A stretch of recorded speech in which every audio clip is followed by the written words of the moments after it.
19ویں صدی کے لوگوں نے اپنی زندگی میں ایک ایسی جنگ بھی دیکھی تھی جو 10-20 سال نہیں بلکہ صرف اور صرف 38 منٹس تک چلی تھی۔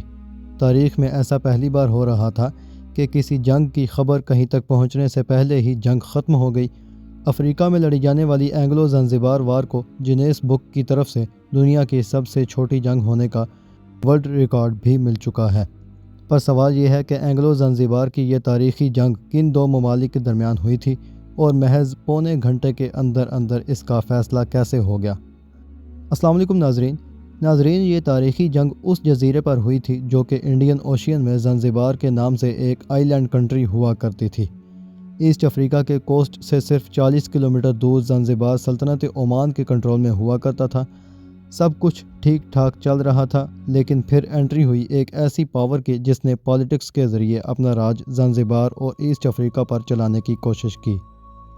جی ہاں، ہم بات کر رہے ہیں برٹش رول کی۔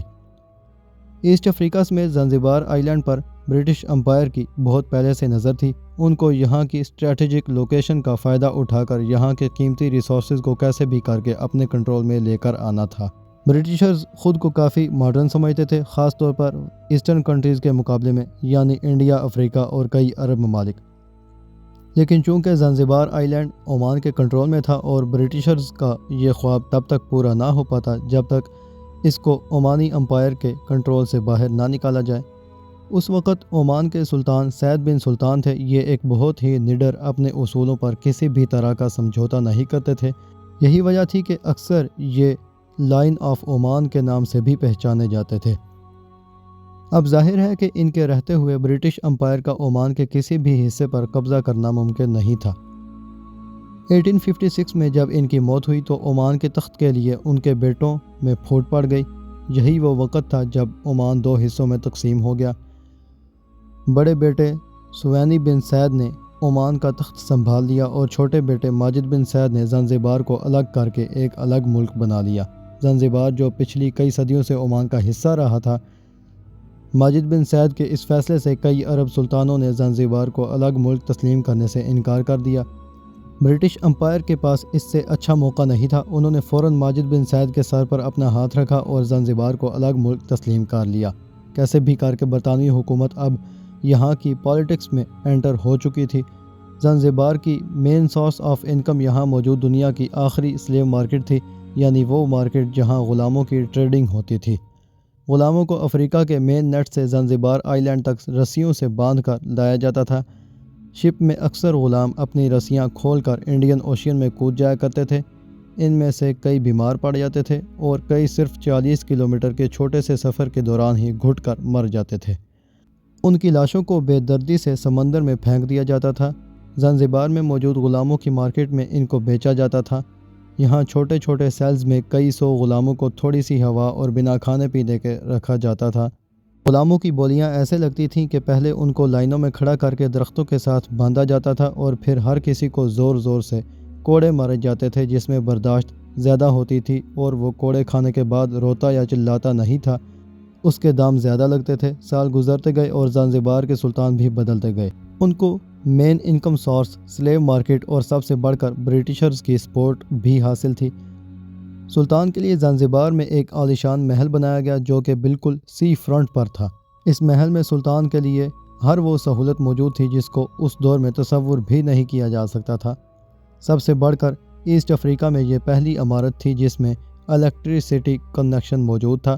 اس محل میں زیادہ تر لکڑی کا کام ہو رکھا تھا اور اس میں موجود تمام بلڈنگز ایک دوسرے کے ساتھ برج کے ذریعے کنیکٹڈ تھیں۔ اب اس پوائنٹ پر برٹشرز کا زنزبار کی سلیو مارکیٹ کو لے کر دنیا میں کافی برا امپریشن جا رہا تھا، کیونکہ وہی تو تھے جو زنزبار کے سلطان کو سپورٹ کرتے تھے۔ لہذا انہوں نے زنزبار کے سلطان پر پریشر ڈالا کہ وہ سلیو مارکیٹ کو بند کر دے۔ کافی کوششوں اور ایگریمنٹس کے بعد دنیا کی آخری سلیو مارکیٹ کو 1873 میں ہمیشہ کے لیے بند کر دیا گیا۔ اس سب میں ایک بات تو کلیئر تھی کہ برٹش کا زنزبار پر کنٹرول مضبوط ہوتا جا رہا تھا۔ 25 اگست 1896 زنزبار کے پرو برٹش سلطان کی اچانک موت ہو جاتی ہے۔ ان کو اپنے ہی کزن خالد بن ورگش نے زہر دے کر مارا اور زنزبار کا سلطان بن کر بیٹھ گیا، اور وہ بغیر برٹشرز کی مرضی کے، کیونکہ برٹشرز چاہتے تھے کہ اگلا سلطان بھی انہی کی مرضی کا بنے، اور اس کام کے لیے انہوں نے حمود بن محمد کو چنا تھا۔ برٹشرز کو خالد بن ورگش کی سازش کا علم ہوا تو انہوں نے محل میں ایک پیغام بھجوایا جس میں سیدھی دھمکی تھی۔ دھمکی میں بولا گیا 27 اگست صبح 9 بجے تک محل خالی ہو جانا چاہیے۔ زنزبار کے سلطان خالد نے اپنی فوج اکٹھی کی اور خود کو محل میں بند کر لیا۔ دھمکی کے ساتھ ہی زنزبار آئی لینڈ کو برٹش نیوی کی شپس نے چاروں طرف سے گھیر لیا۔ اگلی 2 راتیں محل میں کافی ٹینشن رہی۔ 27 اگست صبح 8 بجے یعنی الٹیمیٹم ختم ہونے کے 1 گھنٹہ پہلے برٹش کونسل کے پاس سلطان کی طرف سے ایک پیغام آیا جس میں لکھا تھا کہ وہ بات چیت کے ذریعے معاملے کو ختم کرنے کے لیے تیار ہیں۔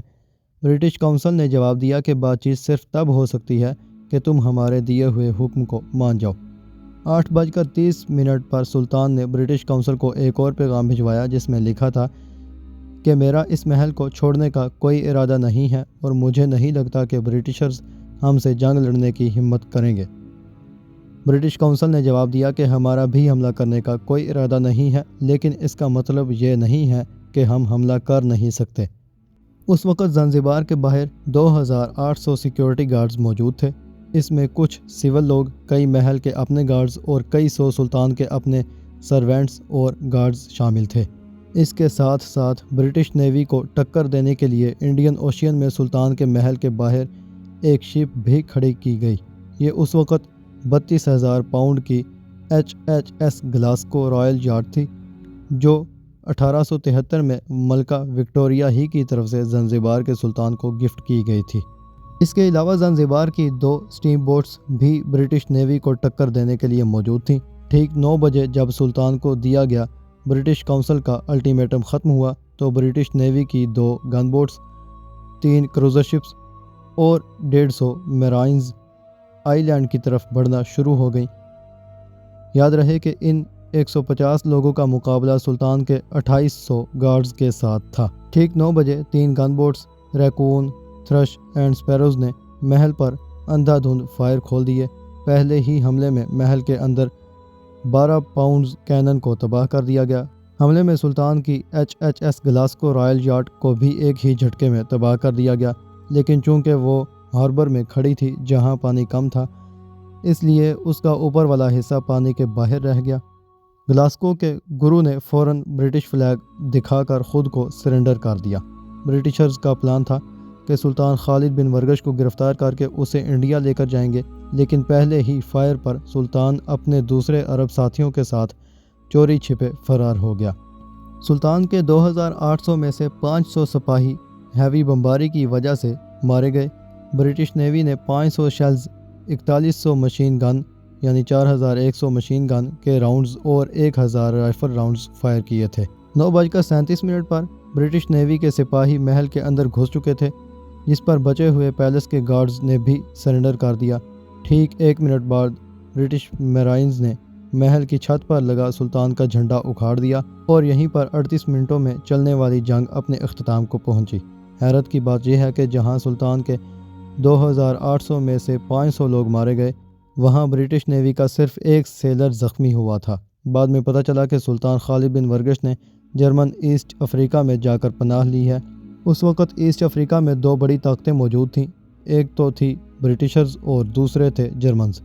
وہاں محل پر قبضہ جمانے کے بعد برٹشرز نے اپنی پسند کے سلطان حمود بن محمد کو زنزبار کا نیا سلطان بنا دیا۔ اتحاد میں لڑی جانے والی اس 38 منٹس کی جنگ نے زنزبار میں بھاری برٹش رول کا ایک نیا سلسلہ شروع کر دیا۔ اس کے بعد زنزبار برٹشرز کی ایک انڈائریکٹ کالونی بن کر سلطان حمود بن محمد کی سربراہی میں چلتی رہی اور اگلے 10 سالوں میں زنزبار کے 17,200 غلاموں کو آزاد کر کے زنزبار کے کونے کونے سے سلیو کلچر کو ختم کر دیا۔ 17 اور 18 سینچری میں برٹشرز نے جن جن ملکوں پر قبضہ کر کے انہیں اپنی کالونی بنایا، اس سے ہیومن سویلائزیشن کو فائدہ ہوا یا نقصان، اس بارے میں کمنٹ میں اپنی رائے کا اظہار کیجیے۔ اگر ویڈیو پسند آئی ہو تو اسے لائک اور شیئر کر کے ہماری حوصلہ افزائی کیجیے گا۔ شکریہ۔